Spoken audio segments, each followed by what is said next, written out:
que se respete el derecho ajeno, porque sin respeto al derecho ajeno no puede haber paz, y sin paz no puede haber bienestar para los millones de dominicanos que reclaman una vida mejor.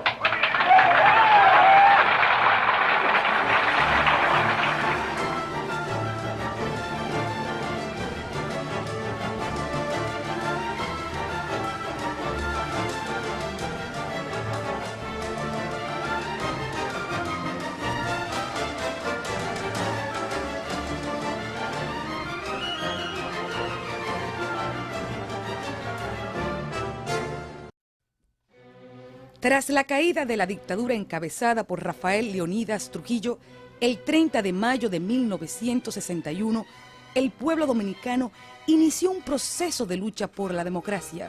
Se vivieron horas inciertas con la familia del tirano, que pretendía perpetuarse en el poder, y las fuerzas democráticas que combatían para impedirlo.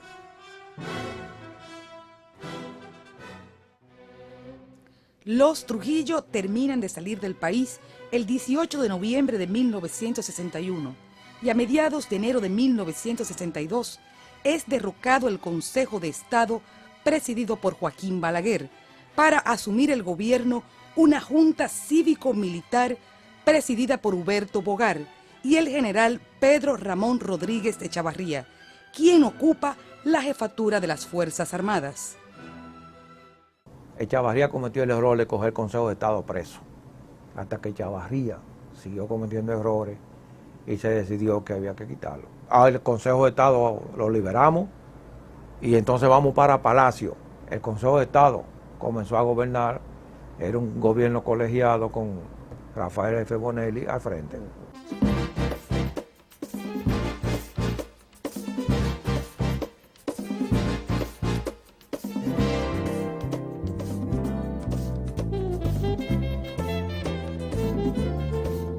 El 20 de diciembre de 1962 se celebran elecciones en las que se enfrentaron el doctor Viriato Fiallo de la Unión Cívica Nacional y el profesor Juan Bosch del Partido Revolucionario Dominicano, el cual resultó electo por abrumadora mayoría de votos.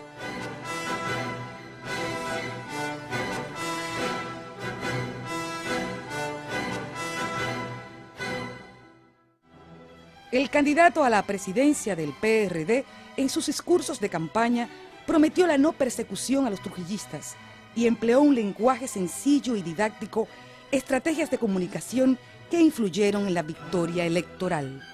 También contribuyó a esta victoria su programa de gobierno, caracterizado como democrático, plural y justo. A principios de febrero de 1963, antes de asumir la presidencia, Juan Bosch convocó a los legisladores electos a integrar el Congreso Constituyente con el objetivo de impulsar un proyecto democrático e institucional para dotar al país de una constitución que respaldara jurídicamente las reformas contenidas en el programa que presentó durante la campaña electoral.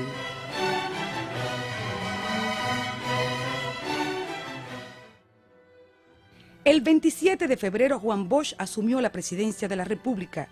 A la toma de posesión asistieron prominentes políticos latinoamericanos, presidentes de diferentes países y, de manera significativa, el vicepresidente de Estados Unidos, Lyndon B. Johnson, en representación del presidente John F. Kennedy.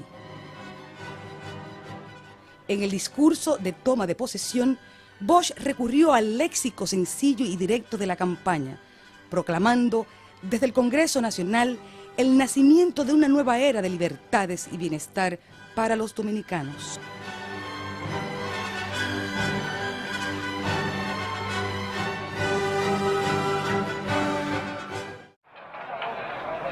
El doctor Segundo Armando González Tamayo y yo acabamos de jurar que desde nuestros cargos de vicepresidente y presidente de la República cumpliremos y haremos cumplir la Constitución y las leyes que nos gobiernan.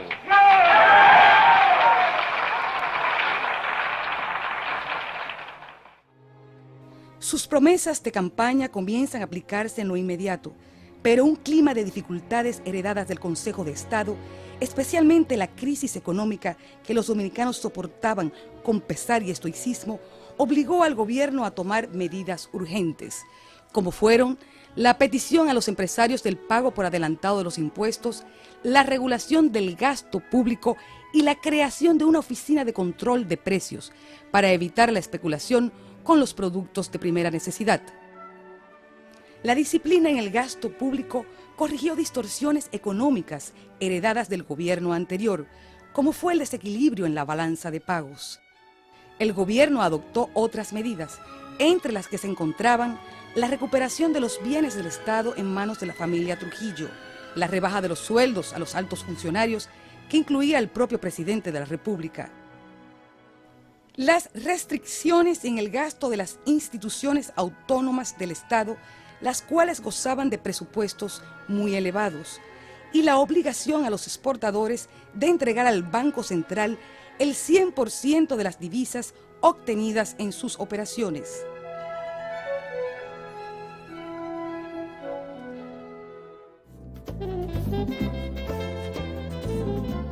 En marzo de 1963 se anuncia una modificación a la Constitución y en abril la Asamblea Revisora aprueba una nueva Carta Magna.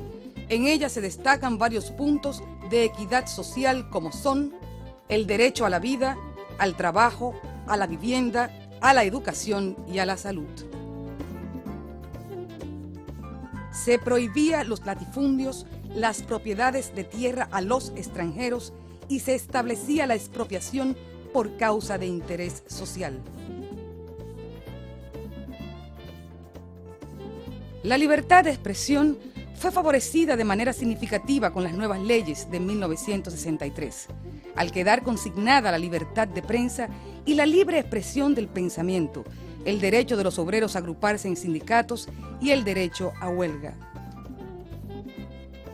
Con respecto a los derechos sindicales, también se introdujeron cambios novedosos, como el derecho del trabajador de participar de las ganancias de la empresa y a tener un salario equitativo. Uno de los puntos de mayor trascendencia fue el concerniente a la reforma agraria, que beneficiaría a un gran número de dominicanos, ya que para la época una parte importante de los núcleos poblacionales se localizaba en la zona rural.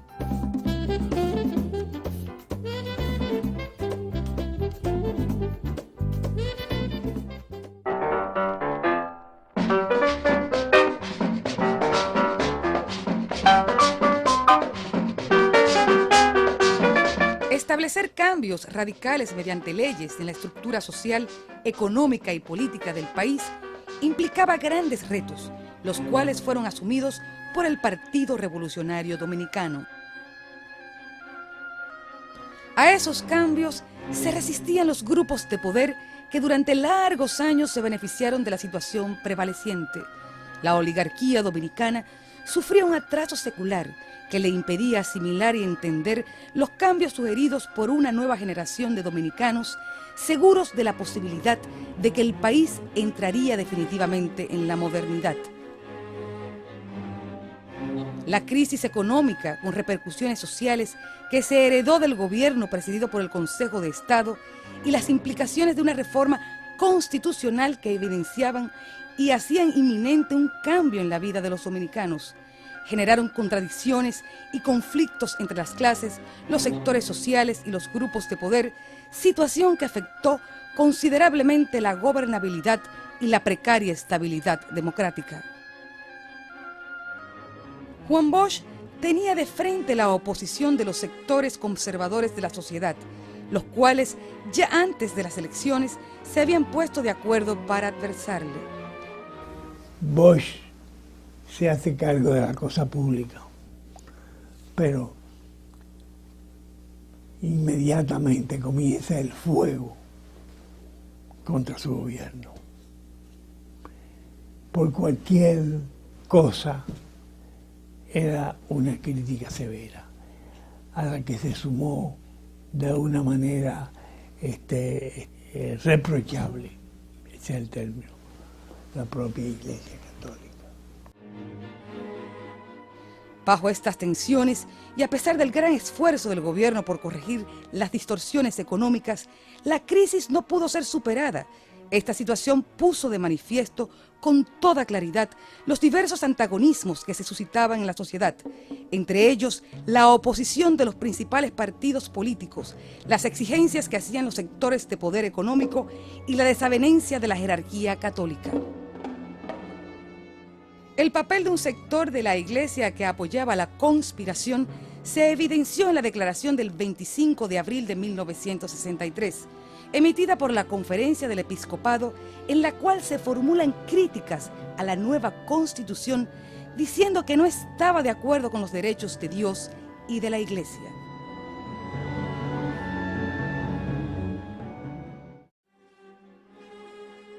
En este conflicto social, la clase obrera se enfrentó al empresariado y al gobierno por sus reivindicaciones salariales. En numerosas jornadas de huelgas exigieron sus derechos. Las de mayor efecto fueron hechas por los trabajadores de la manicera y los cortadores de caña del Central Romana. La Federación Nacional de Maestros, FENAMA, y la Federación Nacional de Empleados Públicos e Instituciones Autónomas, FENEPIA, fueron otras organizaciones que se sumaron a las huelgas debido a las medidas de austeridad que impuso el Estado para sanear sus finanzas.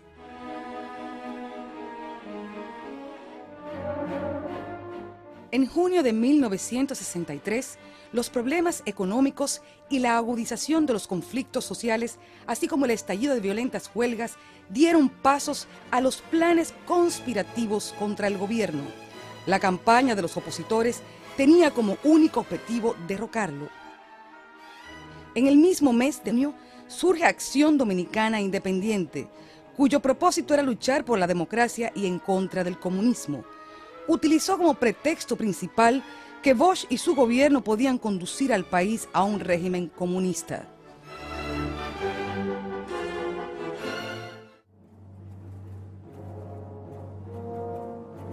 Ya en julio de 1963 hubo un conato de golpe de Estado.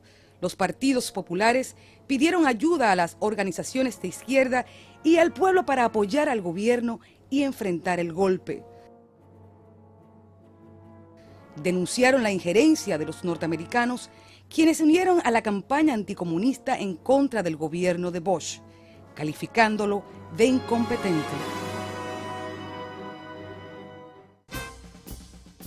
La génesis del definitivo golpe de Estado comenzó a fraguarse el 13 de julio de 1963, en la base aérea de San Isidro. El presidente Bosch había sido convocado allí por un grupo de oficiales que estaban preocupados con las actividades de cierto sector político.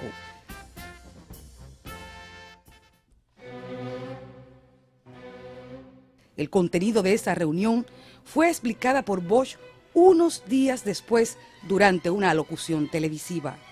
Bosch le dijo a los militares que un gobierno democrático no puede ser democrático para unos sectores y dictatorial para otros. Agregó: si las Fuerzas Armadas persisten en eso, búsquense otro que gobierne, porque yo no estoy dispuesto a encabezar una dictadura total o parcial en la República Dominicana.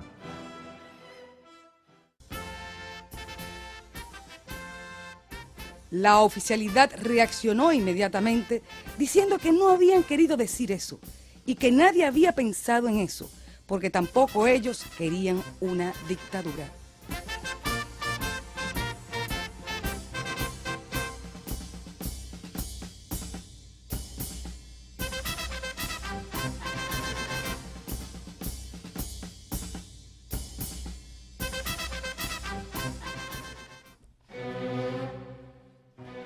Ante ellos, Bosch se quejó de que le querían establecer líneas políticas y les dijo que habían dejado de ser militares a políticos para convertirse en políticos. No puede haber democracia con militares políticos, con militares que deliberen, añadió el presidente. Ante la posibilidad de un golpe de Estado al gobierno constitucional, Juan Bosch creó una comisión conciliadora para acercar al gobierno y la oposición, pero esta medida fracasó por el desinterés mostrado en los grupos opositores a conciliarse con el gobierno.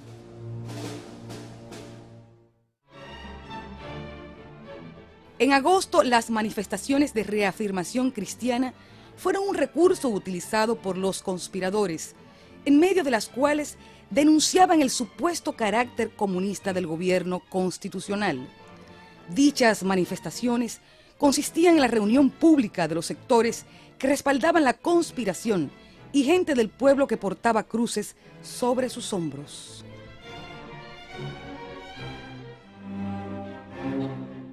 Como parte de la trama golpista, a principios de septiembre, fue desarrollado un programa de huelgas y paros, presentados como iniciativa de organizaciones laborales, pero en realidad fueron organizados por el empresariado. Diversos comunicados de la época recogen la postura beligerante de los empresarios en contra del gobierno constitucional y en respaldo de los planes conspirativos. El 24 de septiembre, el presidente Bosch se reunió con los altos jefes militares, comunicándoles su temor de que algunos oficiales, guiados por políticos, podrían presentarse al Palacio Nacional para ejecutar un golpe de Estado, expresándoles que el día que esto ocurra, también habrá oficiales que saldrán a defender el gobierno constitucional y habrá lucha entre las Fuerzas Armadas y habrá sangre, y yo no he vuelto aquí a derramar sangre. Para esa ocasión, el presidente ordenó a los militares retirar al coronel Elías Wessing Wessing con un cargo diplomático, pues lo consideraba un conspirador. Los militares, tras largas deliberaciones, optaron por ejecutar su plan conspirativo. En vez de obedecer las órdenes del presidente, en la madrugada del 25 de septiembre, el golpe de Estado fue consumado mediante el apresamiento del presidente constitucional de la República, profesor Juan Bosch. Como a las 12 de la noche yo vi un movimiento inusitado en una casa que se llama la Casa de los Recios, en la Doctor Delgado, casi frente a Palacio, una casa de tercera planta. Y había ahí cuando yo me acerco, hay un teniente con tropas que no eran propias de la de nosotros, el batallón de la Guardia Penitenciaria. Y yo voy y los reprimo al teniente. Yo era primer teniente. Yo era amigo mío en la Fuerza Aérea, Careto, que era el chofer de Ramfi Trujillo.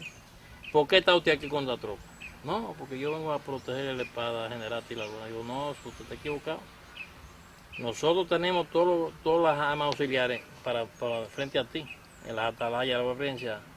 Porque usted está haciendo mal, porque nosotros que tenemos que cuidar cualquier situación militar aquí. Y yo soy jefe de la defensa perimétrica, así que levántame esa tropa de ahí. En su confinamiento, el depuesto presidente le dirigió una carta al pueblo dominicano, en la cual se expresaba de la siguiente manera. En 7 meses de gobierno no hemos derramado una gota de sangre, ni hemos ordenado una tortura, ni hemos aceptado que un centavo del pueblo fuera a parar a manos de ladrones. Los hombres pueden caer, pero los principios no. Nosotros podemos caer, pero el pueblo no debe permitir que caiga la dignidad democrática. En la víspera al golpe de Estado, un grupo de oficiales opuesto a este se encontraban dispersos y aunque fue difícil localizarlos, se agruparon en el recinto de la academia en espera del coronel Fernández Domínguez. El oficial se encontraba reunido con Bosch en su casa, quien le informó lo que estaba pasando. Este le ordenó que movilizara de inmediato a los oficiales en quien confiaba y que él, Bosch, se mantendría en el Palacio Nacional en espera de que actuaran. Fue entonces cuando Fernández Domínguez se dirigió a la academia para implementar los planes que ya estaban pactados, consistentes en evitar el golpe. En ellos, el factor sorpresa sería absolutamente vital para lograr la misión. A todo esto, el mayor general Viñas Román recibió un mensaje del coronel Fernández Domínguez, comunicándole que en el Cefa centro de enseñanza de las Fuerzas Armadas, y San Isidro, se observan movimientos de tropas y equipos preparándose para dar el golpe de Estado contra Bosch. Estoy listo con mis oficiales para poner en práctica los planes que eviten el golpe. A lo que Viñas Román respondió: dígale a Rafaelito que mientras yo sea secretario de las Fuerzas Armadas aquí en este país no se va a producir un golpe de Estado. Que se esté tranquilo, que no va a haber nada. Señores, vamos la Chapela y yo para la academia. Y usted sabe el brinco que yo di cuando yo vi que el primero que firmaba el documento, el comunicado para derrocar al presidente Juan Bosch, era Víctor Elvis Viñas Román. En el Palacio Nacional, Fernández Domínguez contaba con el apoyo del primer teniente Freddy Piantini Colón, comandante de los tanques al servicio de la seguridad presidencial. Frustrada la posibilidad de evitar el golpe, el coronel Fernández Domínguez, acompañado por 11 oficiales, planeó entonces la liberación de Bosch, asaltando el Palacio Nacional, idea que fue desestimada por el propio presidente Juan Bosch al considerar esa acción como un suicidio. Un gran número de los oficiales conjurados fue cancelado y el coronel Fernández enviado al exilio como agregado militar en Madrid.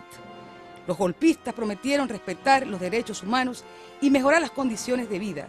Sin embargo, a pesar de las promesas, emprendieron persecuciones en contra de los opositores al golpe de Estado.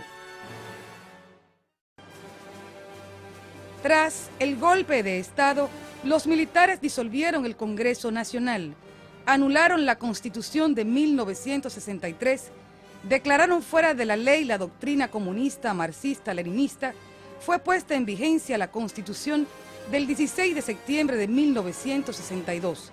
Se ordenó el cierre de las emisoras radiales y se impuso el estado de sitio, dándose inicio a la persecución de centenares de dominicanos acusados de ser comunistas.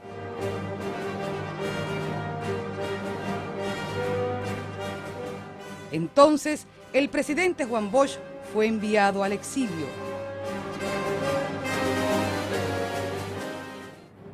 Los principales protagonistas del golpe de Estado fueron los representantes del gran comercio importador y exportador, los grupos corrompidos de las Fuerzas Armadas, los terratenientes, parte de la alta jerarquía católica, los grandes industriales y el sector político de la Unión Cívica Nacional, conocido como los cívicos. Los términos de la declaración de los mandos militares fueron secundados de inmediato por el empresariado y la oligarquía, representados en la Asociación de Industrias de la República Dominicana. En el intento por legitimar el uso de la fuerza en contra de la institucionalidad, las Fuerzas Armadas y la Policía Nacional, simulando un gesto de desprendimiento y patriotismo, hizo un llamado a 6 partidos políticos democráticos y anticomunistas para que eligieran un gobierno provisional civil con un gabinete de unidad nacional que gobernara los destinos de la nación.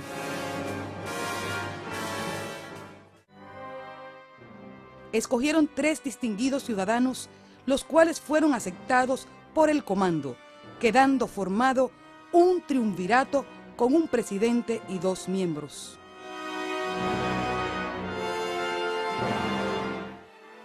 El acto de transición de poderes se efectuó a las 12:30 de la tarde del 26 de septiembre de 1963 en el Salón de Embajadores del Palacio Nacional, ante la presencia de altos jerarcas de las Fuerzas Armadas, la Policía Nacional, los dirigentes de partidos políticos y de la prensa nacional e internacional. Antes de efectuarse esta ceremonia, fue leída el acta de constitución del nuevo gobierno. El doctor Francisco Sánchez Báez, abogado notario, tomó el juramento a los integrantes del triunvirato. Licenciado Emilio de los Santos, presidente, doctor Ramón Tapia Espinal e ingeniero Manuel Tavares Espaillat, miembros.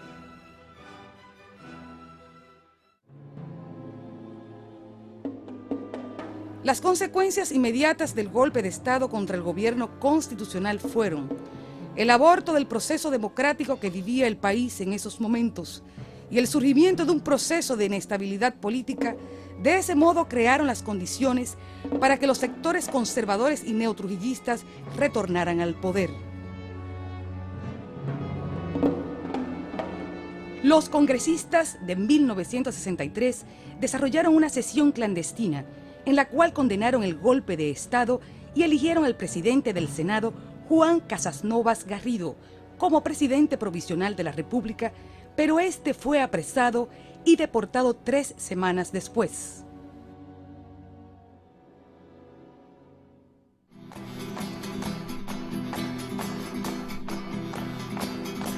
Está llegando la hora. Una de las primeras manifestaciones públicas en contra del golpe fue protagonizada por el estudiantado de la Universidad Autónoma de Santo Domingo, mediante una frustrada marcha hacia el Palacio Nacional. Esta manifestación fue reprimida por la policía, dejando un saldo de centenares de apresados y decenas de estudiantes heridos. 2 días después, la Federación de Mujeres Dominicanas correría la misma suerte. Otra manifestación de oposición fue el intento de levantamiento guerrillero del Movimiento Popular Dominicano MPD. Este grupo revolucionario fue desarticulado antes de marcharse a las montañas. Sin embargo, el movimiento revolucionario 14 de junio, al finalizar el mes de noviembre, inicia una guerra armada mediante 6 frentes guerrilleros. Su líder, Manolo Tavares Justo, comandó por varias semanas el Frente de las Manaclas, pero la inexperiencia y la falta de entrenamiento llevó a que en pocos días fueran cercados y obligados a entregarse. La crueldad de los militares golpistas se empleó a fondo con el grupo revolucionario, cuyos miembros, después de gestionarse una rendición a cambio de conservar la vida, se entregan a las Fuerzas Armadas, pero el oficial a cargo de la operación se burla del trato acordado y ordena el fusilamiento de los insurgentes. Tuvo entre sus víctimas a Manolo Tavares Justo y a la mayor parte de sus seguidores. Una jornada heroica que terminó en masacre. Pero la realidad es que en el imperio a Manolo había que eliminarlo, porque era un líder natural, no que tenía ángel. Manolo hubiera ido a una elección y le gana a todo el mundo. El gobierno del triunvirato, lejos de solventar las contradicciones que se generaron a raíz de la caída de Trujillo y que ellos profundizaron al destruir el sistema democrático, terminó conduciendo los destinos del país de una manera desastrosa. La inestabilidad política afectó al propio gobierno de facto, provocando la renuncia de Emilio de los Santos, uno de los integrantes del triunvirato, sustituyéndolo en el cargo Donald Reed Cabral.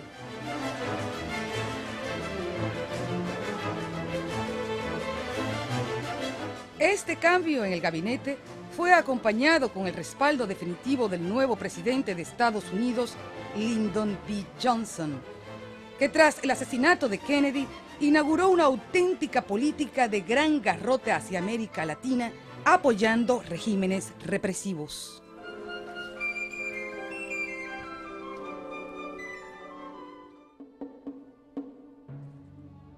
Reacciones importantes contra el golpe se suceden durante todo el año de 1964, con la realización de importantes huelgas protagonizadas por los trabajadores y los choferes que reclamaban la vuelta a la constitucionalidad. La más importante de estas huelgas en contra del triunvirato fue organizada por la Asociación de Choferes Independientes en coordinación con la Organización de los Trabajadores del Muelle, POASI. Las calles fueron tomadas por las multitudes y las fuerzas represivas de la policía, conocida como los cascos blancos, respondieron con la brutalidad propia de una fuerza policial al servicio de un gobierno represivo.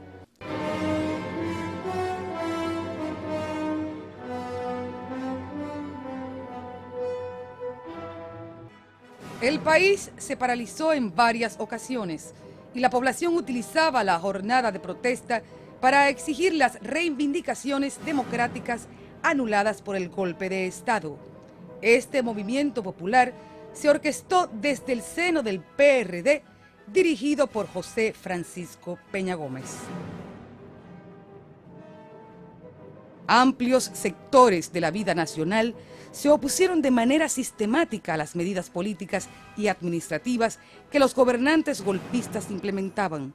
Conspiraciones, pactos, propuestas de consenso, alianza, fueron algunos de los métodos que la sociedad dominicana gestionó para devolver la constitucionalidad al sistema político.